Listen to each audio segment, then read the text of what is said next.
Hello guys, welcome to my YouTube channel. इस video में हम एंटरप्रेन्योरशिप पढ़ने वाले हैं चैप्टर 1। एंटरप्रेन्योरशिप एक ऐसा सब्जेक्ट है जो बहुत ही इजी है, पर लोग क्यों इसे बहुत ही हार्ड समझते हैं, या तो उन्हें कोई सही टीचर नहीं मिल पाता कि वो इन्हें बता पाए। लेकिन मैं आप सभी को बहुत ही अच्छे से एंटरप्रेन्योरशिप पढ़ाने वाली हूँ, इस तरह पढ़ाने वाली हूँ दोस्तों कि आपको एंटरप्रेन्योरशिप लाइफ टाइम याद रहेगा, क्योंकि एक ऐसा सब्जेक्ट ही है जो बहुत ज़्यादा इजी है। एंड अगर आप इसे इतने अच्छे से पढ़ लेंगे ना, तो आप एग्ज़ाम में बहुत ज़्यादा मार्क्स स्कोर कर सकते हैं। तो बस आपको करना कुछ नहीं है, बस इस वीडियो को पूरा देखें एंड मेरे चैनल को सब्सक्राइब कर दें, ताकि आपको मेरे आने वाले वीडियोस के नोटिफिकेशन मिल जाए। तो चलिए चैप्टर 1 हम स्टार्ट करते हैं। तो चैप्टर 1 में हमारा है sensing and identification of entrepreneur opportunities. तो ये वीडियो हमारा बहुत ही इंटरेस्टिंग है दोस्तों। स्टार्ट करते हैं हम। तो हमें पहले पढ़ना है meaning of an opportunity. Opportunity क्या होता है, उस आखिर हम अपॉर्चुनिटी कहते किसको है। तो चलिए, अपॉर्चुनिटी यानी अवसर। अवसर का अर्थ बहुत ही इजी है। अगर हमारे ये सभी के जीवन में आता है, एक ऐसा अवसर आता है जिसका हम अगर उसका पहचान लेना हम उसे, तो हम उसके फ़ायदे बहुत ज़्यादा ले सकते हैं। जैसे कि अभी ही हमारे पास समय है पढ़ने का। अभी हम स्टूडेंट्स हैं, तो आपके साथ पास समय है, आपको पढ़ना चाहिए। लेकिन अगर आप नहीं पढ़ते हैं तो ये आपकी किस्मत ख़राब है। एंड अगर आप पढ़ लेते हैं बहुत अच्छे से, तो आपके एग्ज़ाम में काफ़ी अच्छे मार्क्स आ सकते हैं। तो यही होता है, जैसे ये अवसर होता है ये, जैसे किसी को बहुत ज़्यादा ज़रूरत है कुछ सामान की। अगर मार्केट के लोग क्या करते हैं ना, मार्केट के लोग मतलब बिजनेसमैन आखिर कहते किसको हैं? उसी को कहते हैं जो हमारे ज़रूरत को समझते हैं कि हाँ, आई थिंक ये सामान की ज़रूरत है, तो हम वो बना देते हैं, जिसे लोग लेते हैं एंड उसे का फ़ायदा उठाते हैं। तो जी हाँ दोस्तों, अवसर का अर्थ वर्तमान परिस्थिति के संयोग से लाभ उठा लेना है। अवसर का यह संयोग सभी के जीवन में आता है, तो कुछ लोग इसका फ़ायदा उठा लेते हैं इसे समझकर, तो कुछ लोग ऐसे ही रह जाते हैं जो इसे समझकर इसका फ़ायदा उठा लेते हैं। वो अपने लाइफ में भी कुछ बड़ा कर लेते हैं, लेकिन जो लोग नहीं उठा पाते वो लोग वहीं पे रह जाते हैं।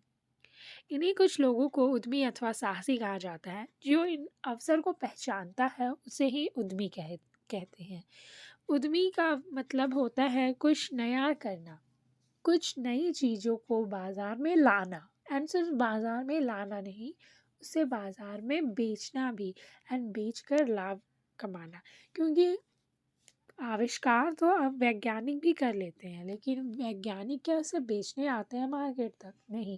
लेकिन उद्यमी को ये काम करना पड़ता है। वो कुछ नया चीज़ बना लेना तो बहुत ईज़ी है, लेकिन उसका लोगों तक उसे पहुंचाना, लोगों को उसकी ज़रूरत का एहसास कराना एंड उससे लाभ कमा लेना, ये उद्यमी का यही काम है दोस्तों। तो अगर अगर आपको समझ में आ गया होगा कि उद्यमी किसे कहते हैं। उद्यमी एक ऐसे व्यक्ति को कहते हैं जो एक साहसी होता है, जो कुछ नया चीज़ करता है, लाइक कुछ नया सामान बनाता है एंड उसे बाज़ार तक लाता है, बाज़ार में बेचता है एंड लोगों को उसकी ज़रूरत का एहसास कराता है कि लोग ऐसा समझने लगते हैं कि उसके बिना लोग कुछ नहीं कर पाते। जैसे कि मैगी, मैगी को ही लोगों ने पहले मार्केट एनालिसिस किया। जिन्होंने मैगी बनाया उन्होंने मार्केट एनालिसिस किया कि बच्चों को ऐसा खाना पसंद है जो तुरंत बन जाए एंड टेस्टी हो, तो उन लोगों ने मैगी बनाया एंड मैगी को हर दुकान में पहुंचाया। टीवी ऐड के द्वारा लोगों के मन में इसे भेजा गया है। एंड फिर लोग इसे खरीदने लगे एंड मैगी आज तक भारतीय बाजार में बहुत बड़ा नाम बनकर रह गया है। तो इसी तरह उद्यमी का यही काम है, वो अपना सामान नया बनाता भी है, बाजार में लाता भी है और उससे लाभ भी कमाता है।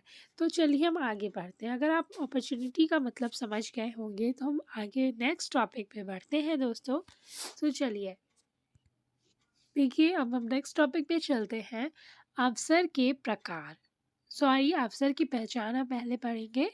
तो पहचान कैसे, हम कैसे पहचानें कि यही हमारे लिए सही अवसर है। तो ये इस पैराग्राफ को आप ध्यान से पढ़ें एंड स्क्रीनशॉट ले लें, क्योंकि ये आप पढ़ लीजिएगा बाद में एंड फिर आंसर आपको करने के लिए इजी होगा, इसलिए मैंने। तो हम कैसे पहचानेंगे यही अपॉर्चुनिटी है। तो आइडेंटिफिकेशन ऑफ अपॉर्चुनिटी, उद्यमिता अवसर की खोज और उसके दोहन से संबंधित है। उद्यमी एक व्यक्ति है जो विचार को जन्म देता है, यानी वो नए नए आइडियाज़ लाता है, पर वो आइडियाज़ क्या सच में से कर सकते हैं हम उसका ये यूज़, क्या हम उन आइडियाज़ को वास्तविकता में बदल सकते हैं? क्यों नहीं बदल सकते, लेकिन हमें पहले विचार उस पे करना चाहिए कि क्या हम अगर ऐसा करेंगे तो सही रहेगा। तो विविधा उद्यमी में आपको बहुत ज़्यादा विचार करना पड़ता है कि क्या आपने जो सोचा है वो आपने सही सोचा है। तो अगर सही